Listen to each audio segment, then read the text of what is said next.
daawwatootaaf dhaggeeffattoota Finfinnee Multiimiidiyaa nagaan keenya kabajaa bakka irraa nu hordoftan maratti isin haa qaqqabu. Qophii keenya har'aatiin keessummaa qabannee dhiyaannee jirra. Hanga xumura qophii keenyaatti nu waliin tura. Keessummaa keenya waamicha keenya simattanii gara istuudiyoo Finfinnee Multiimiidiyaa dhufuu keessaniif guddaa galatooma. Galatooma. Mee dhaggeeffattoota keenya waliin wal baraa eenyu jedhamtu eessatti dhalattanii guddattan? Ani maqaan kiyya Hasan Waariyyoo jedhani. Hasan Waariyyoo Dibaa ni Boorana Moyalee dhaladhee Moyalee guddadhe Moyalee Keenya Moyalee lama Moyalee Keenyaatiif Moyalee Itoophiyaa. Ani Moyalee Keenya dhaladhee Moyalee Keenya guddadhe.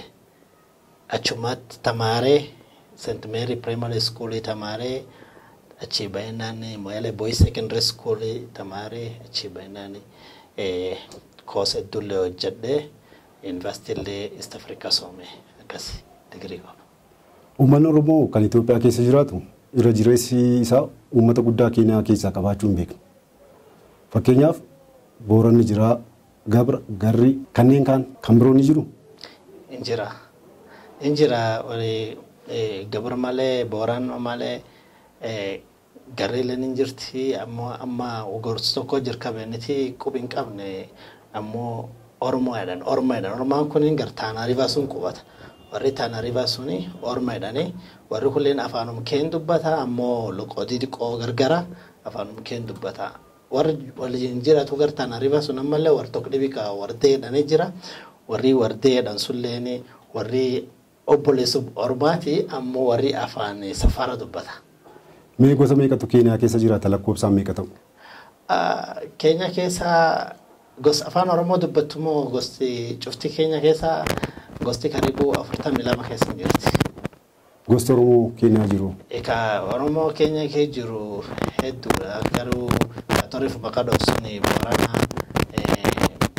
Gabra, Oromaa, Wardee, malee Gaarii warri kun cuftinuu warruma afaan Keeniyaa dubbatu afaan akka dubbatu Burjilleen hin jirti warri kulleen Oromoo jechuun warri itti jira jechuudhaani. Moyaalee Keeniyaatti dhalattanii guddachuun maal fakkaata? Ijoolleen afaan Oromoo dubbattu ijoollummaatti maal taphatti? Mee umurii ijoollummaa keessanitti maal fa'aa yaadattu mee? Nuyi kan Moyaalee Keeniyaa keessa dhalannee Moyaalee Keeniyaa keessa guddanne nuyi of beekna nu akka nuyi Booranaa nu akka Oromootu of beekna. Haa ta'uutii nuleen ijoolleen diqqeenna wanni hedduun nu taphan hedduu ijoolleen durii goonii fa'aa taphatanii waan goonii jedhanii jira. Kaan deebii durii fa'aa himpooyaa maani waan akkana fa'aa jedhani. Wanni ijoolleen taphatu waan hedduu durii xiqqeennani iddii fa'aa mukarraa uurree lafaatti inni akka loonii haan oofne gartee iddii sanaan akkan taphachaa gartee akka loonii haan oofne duuba wanni kun cuftinu waan durii gartee nuyi xiqqeennan tochinu gartee. Ammallee galgaloo isin geetu waqtii galgaloo isin geetu ijoollee illee taphatti durii fa'aa walii dhaahanii himpooyaa himbirik fa'aa walii dhaahanii waan akkana kan taphatan taphii baay'ee jira yaas xiqqeennan. Uummanni achi jiru kun saba guddaa Itoophiyaa keessaa qabaachuu isaanii beekaa? Hin beeka. Ani yoonuu abbaan kiyyaa fi haadha kiyyaa akka nuyi cuftinuu yaani Madalandiin teenyee gartee garisiin Itoophiyaa warri keenya Itoophiyaa irraa dhalatee baranummaa Itoophiyaa irraa dhufee gosti teenyallee obboleeyyan teenyallee guddinni garuu Itoophiyaa kan jirti nu ammoo ofuma keenya kee jirra malee akka warri keenya ammoo Itoophiyaa jiru hin beekna achitti garta. Kan beektan ta'uu na himtanii jirtu. Akkamiin adda ba'anii biyya garaagaraa keessa jiraanne jedhume maanguddoon? Wanti kun keessa xiqqoo dheertu maan jennaan beektaan warra horsiisa bulaati. Booranii keenyallee Oromoon achi keessa jirtu lan cufti warra horsiisa bulaati. Jechuun durii akka nu dhageenyetti laf durii bisaan lafaa dhabanii lafti boon taatee beeniti horii oofattee achi laf gartee Mombaasaa jedhan sun gartee Mombaasaa keenya keessaa waan bisaan guddoo jiru gartee baharii jedhama. Ocean bisaan guddootu achi jira.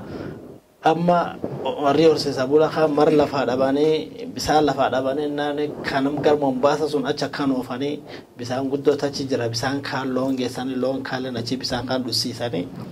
Warri garii ka galee warri Booranaa ka garii galee gama Itoophiyaa kana galee ammoo warri Oromaa haan dhibiin xiqqoo achi tafe warri achi tafennaan warra achi tafkaanii amma booranii waan jedhan isaa yaayyuu ormitanii jedhanii amma warra ormaa bahe warra orma akkasiifu warri illee ormedhanii yaamanii jechuun dhibum gartee bona kanaan lafaa baase akkasiin gar keenyaa gulqubate jechuudha.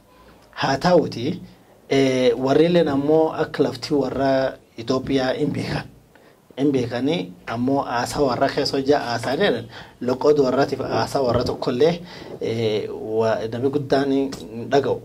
Nuyi nama achitti warri hojii amma dhiyaadhisin jedhu jiffaadhisin jedha. Gar keessan ka Oromoo kana noo isan jiffaadha namaan jettan sanuu yuutubbisii hin beektan. Akkasiin kaan dhibiin dhiyaadhi xeerii lafaan qabeesi jedha. Taayi jechuun akka afaan Booranaatti taayi warri xeerii lafaan qabeesi hin jedhu si galte. Ajjaati nama birrii 20 fa'aa gaafatteetti illamaan naa kenneedha. Nama garkeen kanaan illamaan jechuudha. Keessa guurtee illamaan qilleeta. Waati namni warri si dubbateedha atiin hin beektu. Si galtee hojii warri waan kasii dubbateedha atiin hin beektu. Illamaan naa kenneedha waan miltatteef keessa guurii naa kenna dhase ammoo warri birrii 20 naa kenne jechuudha afaan warraatiin si galtee. Taan dhibiin hojii warri dirbuun tuniin lilla coollee haa jedhee. Karaan kun guddoo daansa jechuun afaan warra keessatti amma dirbuun tun lilla coolee amma hojjeta kan laaltu fakkeenya afaan warra beekta afaan warra Oromoo garanaallee fakkaata loqotii harmallee hin fakkaata si galte amma loqotii harmaa warri guyyaa amma xalaayaa afaan nu barreessadha warri illee unaan jedhu barua nu barreessa barua nu barreessa warri illee akkasidha.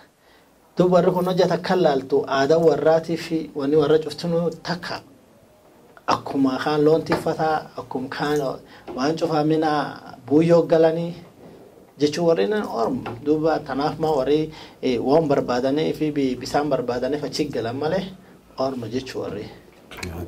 Ammoo gostook dhibii jira. Gostook dhibii taachi keessa taatan arriba quba tokko taphokkoo jedhanii jira. Warri kun ammoo kusheetii miti. Jechuun warri bantuu mataa warraaleen jajjabaa warraaleen fufurdaa kanaa fundaaleen yaani akka warri jirin beektaa warri kun akka warri gurraalee keenyaa kan jiru garte ammoo warri kun wanni nu mamsiise warrilleen hojja afaan dubbatu afaan Kiswahilii kanaa fi afaan Boorana kan wal keeka yoo maqaa warraallee dubbatu maqaa warraalleen galgaloo faa guyyaatu faa tiid faa diiramuu faa maqaa warraa akkas. Yoo warri fakkeenya afaan warra dubbatu ani galu fedhaadhaani afaanum Kiswahilii kana waan jedhan na fedhaani ku galaanedha. Ani galu fedhaa na fedhaani ku galaani. Warka namoonni laalee sirriitti banneennaan warri kun Tanariiba keessa ormaa waliin qubatanii duubi naggaad waliin tochan. Kan naggaad waliin tochanii amma fakkeenya ani jaalamsuniiti namni sun bokkoomoo. Anilleen orma amma wal jaalannee alloon kennee fi inilleen obruu abuurrataa midhaan naa kenne yoo midhaan naa kenne kaan duubammaa jaala walitaane yoo daa'imii isa dhalate maqaa itti baasan waariyoo jedhan amma bokkoomoo maqaan waariyoo jedhan amma warri akkanaallee maan labsuun keessa hin jira jechuudha Tanariiballee keessa. Obbo San sirba ni yaaltu dhuguma. Sirba guddoo jaalan. Weellistoota keessaa eenyuuf ajaa'ibsiifattume? Nu beektaa warri durii sirban jalqabee ka beekamaa nagartee beekan Abdullahi Jirmaa faa. Abdullahi Jirmaa is the legend, Boorana legend. Akkuma agartee Ali Birraa garan agartee akkuma Ali Birraati. Inni legendii Booranaati. Abdullahi Jirmaa sirbi isa guddoo jaalatanii. Kaalleen kaanu beennu muudee jira. Kan muudeedhamu jira. Kaallee malfaatoo jedhanii jira. Gartaa miti. Warri hedduulleen eegisuun sirbuulleen hin jiraadhaatus Muusaa faalleen cuftinuu garmoo yalee keenya kana warrillee warri durii sirbi jalqabee warri beekamoo malee warri Muusaa faa kulleen gargaamboo Itoophiyaa kan jira ammoo Booranuma sirbi warraa kan guddoo jaalannaa jechuu warra kan durii sirbi warra kan beekamsuun ammaan tan warri sirba hedduu gad dhufe ijoolleen xixiqqoon tun cuftinuu namni deemu cuftinuu num sirba. Cuftii artistii taa'ee sirbanii ammoo sirbii ammoo beekamee jiru kan warri jaarrolee suni amma qasitti hime. Mee sirba Abdullahi Jirmaa daawwattootaaf dhaggeeffattoota keenya mee sagaleen nu ogeessisame. Abdullahi Jirmaa inni beeta sirbiddu sirbe. Sirbi jaalala callaan ka Abdullahi Jirmaa sirbe sirbi 72. Si galtee? Ammoo sirbi inni fakkeenya nama gartee advice tocheefilleeni hedduu hin jira. Ammoo sirbi lafa kan inni dubbateellee waan durii inni sirbelleeni cuftine hin jira. Sirboota isaa kana keessa sirba ajaa'ibsiifatan tokko sagalee nu dhageessisa. Sirbi isaa hedduu kan nu jaalannu. Sirbi tokko waan jedhame. Eegmin qabadha. Sirbi isaa hedduu. Waan jedhame. Na ergi barwaa salaamti sila qalbiin akkas jaalatti barwaan calaamaan baati fikirum na darti barwaa agarraan gammaddi dhamnaan hagan qaatti amyaana irraa fagaatte laftii cuftii na ceeqoo lafti atin jirceeko darbini nami wahilal waan fagoo jiraan argaa fageenni laf ati jirtu bad irri durbina sun caalaa garaa kiyya jaarraadha ansi arguuf barbaada yanarraa fagaatte lafti cuftina ceeko jaalaloo waliin teete ilkee wal daawwatte koofaltee waliin gammadde dhaabattee ceekoo wal baafte gaaf guyyaa akkas teeteelle addunyaa teennum seene amyaanarraa fagaatte lafti cuftina ceeqoo. Galatoomaa mee asumaan sirba maariffaa keessaa sirba tokko mee? Kamika? Sirboota maariffaa ni dhaggeeffattu turan? Amaani? Asidaamati? Sirbi sidaamaa guutuun caccaqasinaa. Sirbi sidaamaa guutuun caccaqasinaa moo Mahmud Ahmed faa Efreem maqaan isaa Efreem Taamiru? Efreem Taamiru faa Amel Malabatu faa sirbi sun cuuba baay'ee caqasinaa sirbi tokko kan akkam fedhu jira ka waan jedhu minno qeze fikiraanchi yenoru tesfaanchi istiqilitini mikniyaantu tei gurdaanchi lemitera lemikezaanchi ሁሉም ነገር ተውለታች ተይ ለፍቅር አንቺ Galatoomaa ammaan kana mee maal dalaguutti jirtu? Ammaan tana ani kunini director Chamber of Commerce and Industry Coastal Region Kenya. Chamber of Commerce jechuun Ministeera Daldalaas jedhamu?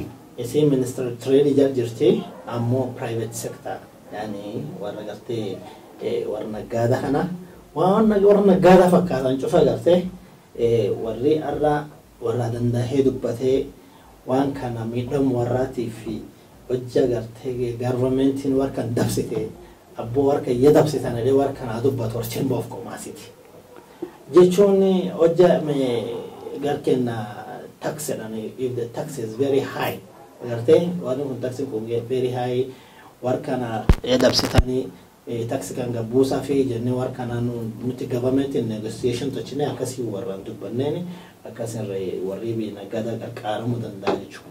Tokki sun tanta lammeessitoo networking jedhan ammatini nama gartee atiin naggaad qabdaa atamma naggaad kan kee kana nama sirri irree qabuu jira atiin warri kunini achi baatee kunoo gara Dubai fa'aa mi fidachuu feetaa war Dubai sun hin beektu ati umri keetiyyuu takkaayyuu lafaa baateeyyuu gara Dubai sun hin deemne jechuun amma warri Chamber of Commerce it is in 175 countries outside gartee lafa laa hedduu keessa akkas jirti.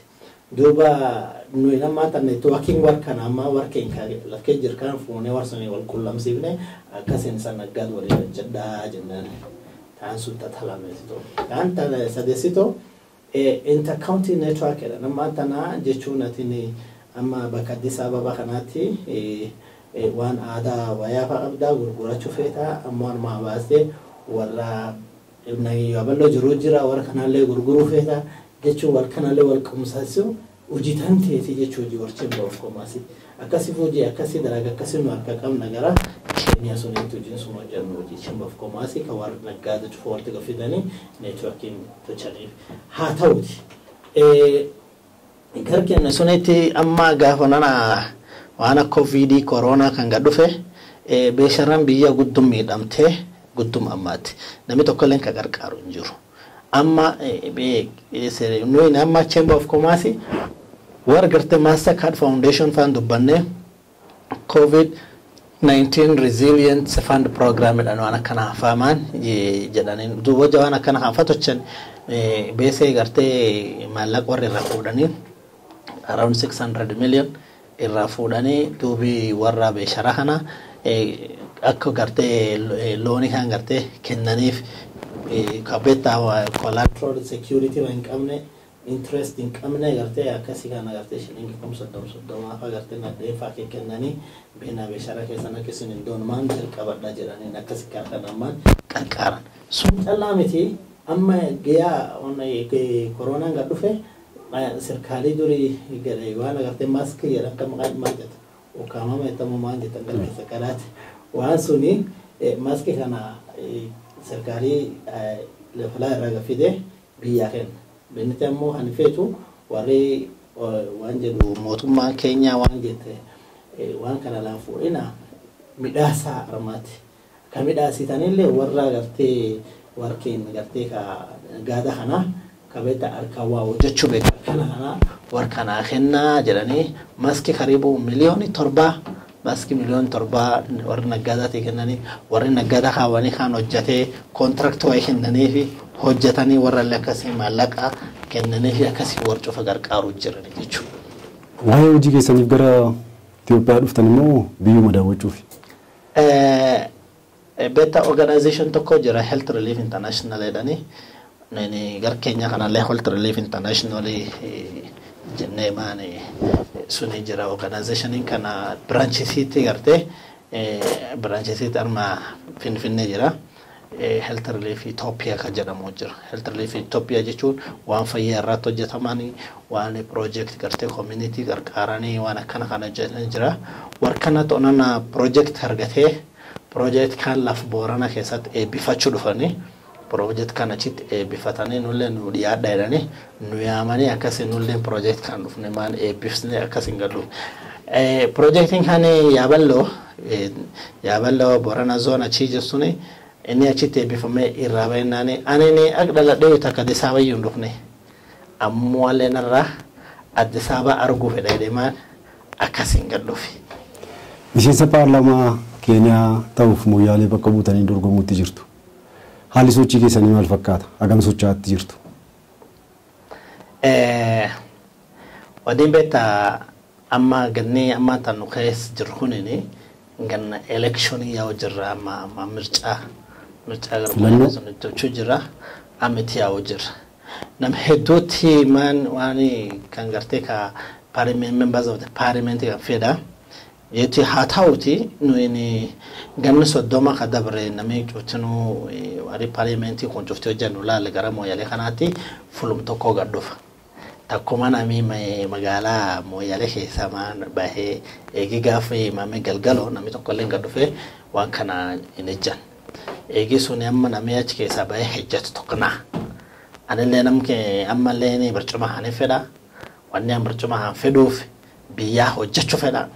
Development agenda qaba waan kanallee cufiin barsiisa haa ta'uti ammallee sammuu waraallee banee akka beektaa warri keenya gosa omitti waan tokkollee hin taane gartee jechuun war kana waa barsiisinee maanti nu jira maanti Booranaa fuudhaa maanti Gumee fuudhaa jennee wal gaafanne akkasiin duuba warrallee exposure lafa alaallee geessinee akka warri beektaa aqliin sammuu waraallee banamtee gartee aqlii waraallee banamtee hojiilee maan hojjetan. Tanafi jenamo competition in very high sigalte haa ta'uti abbo nama cuftuu nama qaba ammallee irna majir laala ammallee akka durii kaan gartee gosoomiti waliin hirkisanii nammaanti eenyu gosaa waa baay'ee eenyu gosaa waa qabatee tanirraa wal laallatanii ammaan ta'an wal filachuuf akkasi. Uummanni Oromoo Keeniyaa jiruu fi hawaasi Oromoo kutaalee addunyaa garaa garaa keessa jiru maal isin gargaaruu qaba? Akkamiin isin gargaaruu danda'a? Booranii keenya jiru, booranii Itoophiyaa jiru, booraan tokko. Warri takka kutaan qabu. Maalinnaan akkuma warri achii fidamu kaallee dibiin gargaaranii fidamu. Haa ta'u lachuun dual citizen qaba. Kaalleen dual citizen Itoophiyaa qaba, kaalleen dual citizen Keenyaa qaba. Guyyaa mircaan guyyaa mircaa ga'u booranii guddaan kura namaadhaa kan guddaa nam dabarsu cuftuun gara Itoophiyaa kanaatti gadhuuf. Oromoo gara Itoophiyaa kanaatti gadhuuf. Amma fakkeenya amma hojjaa atiin relationship achillee biyyaan gargar hin qabaanne namichi ofitti himana bagadaatti himanii nama kanaatti jechuu fedha kana jedhanii. Amma murtiillee booranii murtii haa tochuullee kaa gara naa gadhuuf. Yoo ni nam sun jaaraa jedhin jaara. Yoo arna ammaan tana nu qarqaaranii nullee bees nam sun jaara jedhanii nullee jaaranii nullee sappooti guddaa gara Oromoo Itoophiyaa tanallee arganne nullee kura sun fudhannaa akkasii fuyyuu sappooti guddaa nu kennuu danda'ani jechuu yaani yaadan nu qarqaaruu danda'ani birrii nu qarqaaruu danda'ani ammallee karaa mootummaatillee hin gartee mootummaallee namni good relationship mootummaallee waliin qabu akkasiifuu danda'ee waliillee hojjechuullee hin danda'a. Haa ta'u wanni guddoon gartee cross border gubbaa deemanii is business si galtee yoo ati yaada business iyyuu hin qabanne ati yaada gartee naggaada iyyuu hin qabanne iyyuu nullee nuu dhiba lafti teennumaa maqumaan jenne malee ammoo naggaa tokkollee hojjechuu hin dandeenye. Nu amlaa fakkeenya waan asitti hin booranii horii qaba loon booranii irraa gad dhufan. Boqqoolloon lafa Oromoo san keessa gad dhufti. Ammoo namni naggaatu sun tochuu jiru warraa miti namni dhibiin naggaatu tochuu jira. Si galtee hojja warra kullee wal qabannee waliin waan tokko jenne nullee gar keenyallee nuti warraa jira garaanallee gara Itoophiyaallee warraatu nu jira akkasiif wal qabannee hojiillee waliin hojjechuu dandeenya jechuudha. Oromiyaan bal'oodha. Finfinneetti haftu moo kutaalee Oromiyaa kan biroo daawwachuudhaaf karoora qabdu? Kutaalee naannolee Oromiyaa kan biroo daawwachuuf sagantaa qabdu? Amma yeroo nan dhufellee yeroo gabaaba. Ammoo akka amma tan jiruutti Finfinnee keessa jira. Finfinnee keessalleetti gudduma na kabajanii jechuun saayibootallee guddoo argadhee obbo Jaalata Mul'ataa fa'aa agartee warra nice innovation kana wal argannee gudduma lafaalee na zoorsisee lafaalee na barsiisee jettee si galtee guddoo baradhe qarnamee hojjaa keessummaa kan dhufe the heart of the town and city gartee city barata yoo kan baratee waan lafti kee jirtu baratee achi duuba achiin booda lafti taan lafu morsiisa bulaati taan deebiilleen lafuma wanni kaanichi sun hin gadaamojiiti sun laalum tokko deemne barbaadaan sun dhibaayyuu hin qabdu qaramoo guddinni akkamii kee jirti waan akkanaan jechuun dhufeennaan illee lafa amma tana city hangee deemennaan kwanza guddoo galata biyyi galchina kwa sababu dhufnennaan paakii hedduu arge paakii kan cuftinu is brainchild isaatiin jiran so pakka kan kee deemennaan development guddoo keessatti arge friendship paakii jira unity paakii jira itoto paakii jira waan ka cufa irdeemee yaayyuu laale war diaspora ga dhufuullee yaayyuu arge office diaspora la cufa yaayyuu deemee biyyoota diaspora cufa arge waan jechuun bentar qabdu waan hedduu amma lafti nulleen agoodetti dhaaranne lafteen jechuu dandeenya laftaan. Erga Itoophiyaa dhuftanii maaltu isin quunname? Lakki wanni cuftiin walumaan qabsiistanii waan adeemsitanii erga Itoophiyaa dhuftaniiti maaltu isin quunname? Finfinnee akkamiin argattan? Eessa fa'aa daawwattan? Finfinnee duri ani for the first time in my life Finfinnee argadhuuf ammoo duri takka Finfinnee dhaga'u malee Addis Ababa dhaga'u malee takkine jen maan jennaan duri namni afaan kee beekee sun jiru afaan biyyaayyuu waliin dhageenyu akkamiin gad dhufna hin gartaa miti amma namni se mootummaa harka qabullee afaan keenya dubbata laftillee teenna garda nulleen tanaaf gad dhufne amma waswaasa dhibeen hin jiru. Eessa fa'aa daawwattani? Eessa fa'aa daawwattani?